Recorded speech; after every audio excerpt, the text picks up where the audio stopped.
Okay, give me a minute.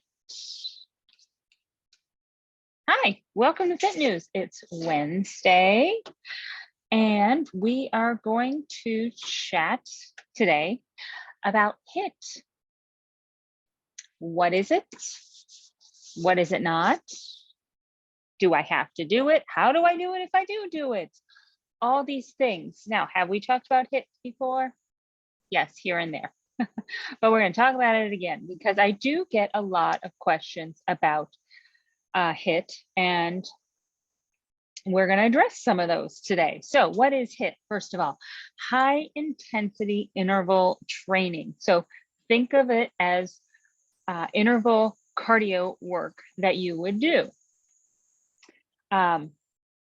It does not have to be high impact. So don't confuse the idea of high intensity with high impact, because they're two separate things. They can be two separate things. Can there be impact with it? Certainly, if you're running, right, you would have, or sprinting, that would be an impact, right? But if you choose to do swimming as your HIIT, or a stationary bike, or even going out on the road on your bike, those are very little to no impact, right? But you can still do HIIT, high intensity interval training. It is not anything with weights. So you have to remember that our high intensity interval training will not use weights. It is strictly a cardio activity. Okay. And there was a study that was done in 2018. It's fairly recent, right? Although, like, to me, 2018 feels like, oh, wasn't that last year? I mean, after the last 2 years, everything, I don't know, just feels like 2018 and 2019. Wasn't that just last year? But it wasn't. But still, 2018, not that long ago, study found that HIIT to be a time-efficient way to decrease your fat mass, including belly fat mass. So I am going to put the link to that study in today's email so you can take a look at it, and why or how HIIT can be beneficial, especially if you are someone who is trying to lose belly fat. So if belly fat is your issue, it's your concern, adding high intensity interval training is a great tool. It's not the only thing, because remember, the most important thing to burning calories at rest is to build muscle. All right. So that requires strength training. Our high intensity work is cardio only. Okay, it does not involve using any type of weights. We don't want to move quickly when we're using weights. It puts us at risk for injury. And also remember that in order to build muscle, which is the main point of strength training, in order to build muscle, we want to move in a slow and controlled manner. High intensity interval training involves us getting into a time period of breathlessness and then a time period of recovery. So when we're doing this, we want to make sure that those recovery periods are long enough to allow us to really get that heart rate back down to almost a resting heart rate. And then that way, during the breathlessness, we're really able to push as hard as we can during that breathlessness portion of the workout. That's why high intensity, these HIIT workouts are not that long. And especially if you're just starting out, but even for those of us that have been, working out for a while, 20 minutes is about the max for a high intensity interval workout. And that includes a 5-minute warm up and a 5-minute cool down. Because if you are truly doing HIIT the way that it is designed in order to get the results of the study, and the way that true HIIT is supposed to be done, you really can't do it for longer than that. So that's why you have to be careful. A lot of times the term HIIT is thrown around a lot, but true HIIT is cardio only. It involves a period of breathlessness and a period of recovery. Now, what does that look like for each person? It depends on your fitness level. All right. So you could be going breathless for 30 seconds and then take a 60-second recovery, or you might need a 90-second recovery, or maybe you need 120-second recovery. That's something you have to work out on your own. You also want to make sure that you are only doing HIIT twice a week. It really is a stressor on the body, which some stress is good, right? But we don't want to add too much stress. So doing too much of a good thing is never a good thing. So in order for the HIIT to really benefit you and for the benefits of HIIT to be realized, we want to make sure that we are only partaking in it twice a week. All right. Let's talk about some different HIIT workouts that you could do, because let's say you're not a runner, right? I mean, we can obviously think of some really easy running workouts we could do, right? We could sprint for 20 seconds, walk for 60 seconds, or walk for 40 seconds. And so that would, 20 seconds and 40 seconds gives you a minute. You do that for 10 minutes, right? But let's say you're not a runner. What else could you do? You could find a hill, and walking briskly up that hill is going to get you breathless, right? Go as fast as you can up that hill without running. If you're not a runner, going up the hill would be the breathless portion. Bringing yourself back down the hill would be the recovery portion. You could also do this with swimming. You could do one lap at a sprint, and then the next lap back down the pool could be a recovery, nice, easy strokes back to the other end of the pool. You could do this on your stationary bike if you have one. Again, pedal as fast as you can for 20 seconds, 40, 60, whatever you need for your recovery.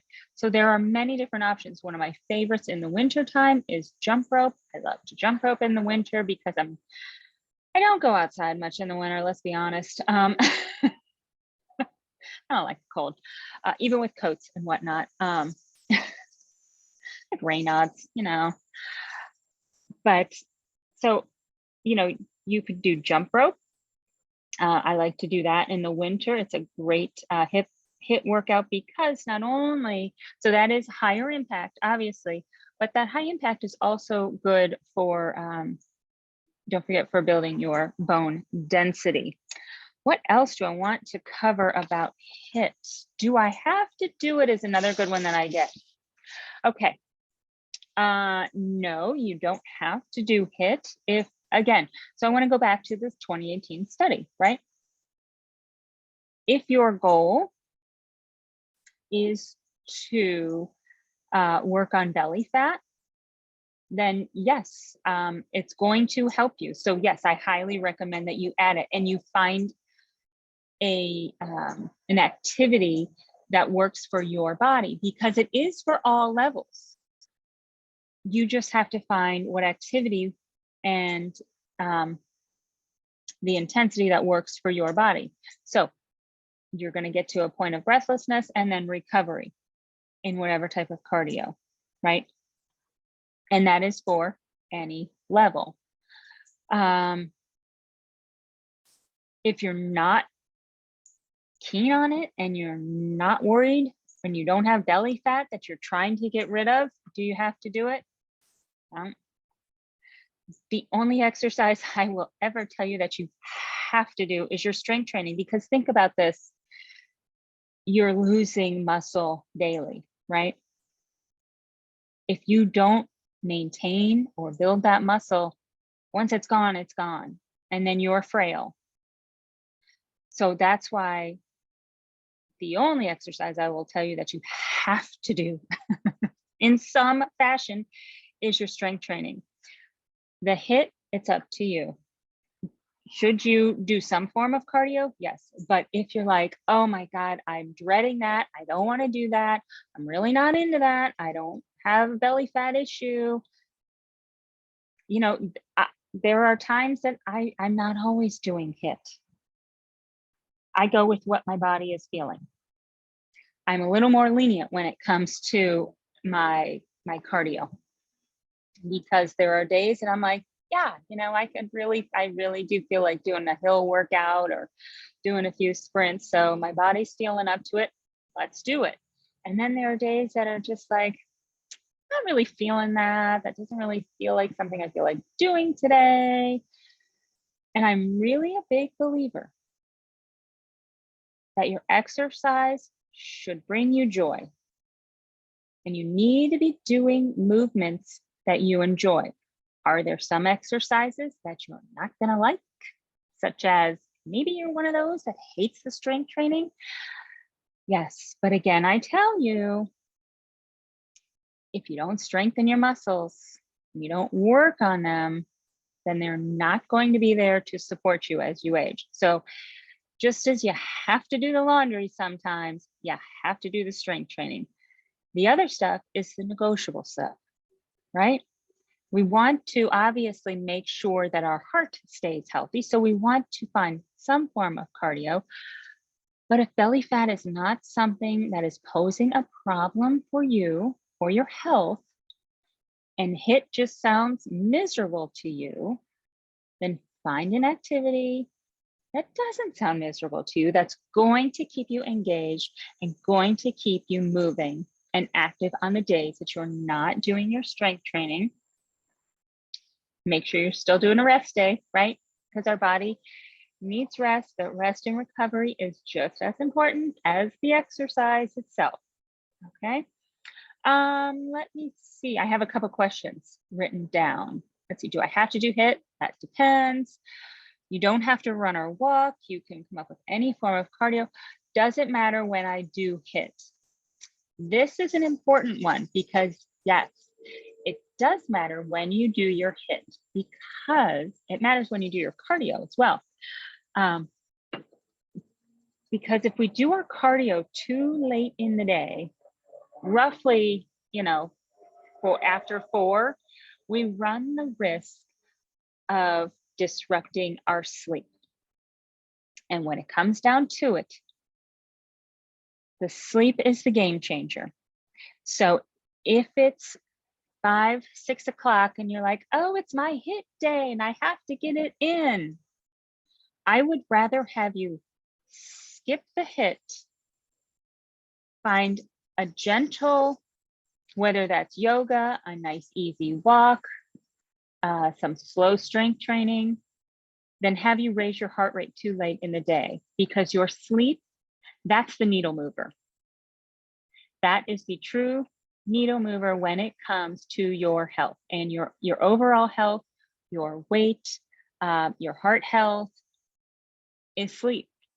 So I would rather have you choose skipping the cardio late in the day, if because maybe you were going to do it earlier and life got in the way, chaos ensued, and so you're like, oh, I'm going to get it in later. Skip it.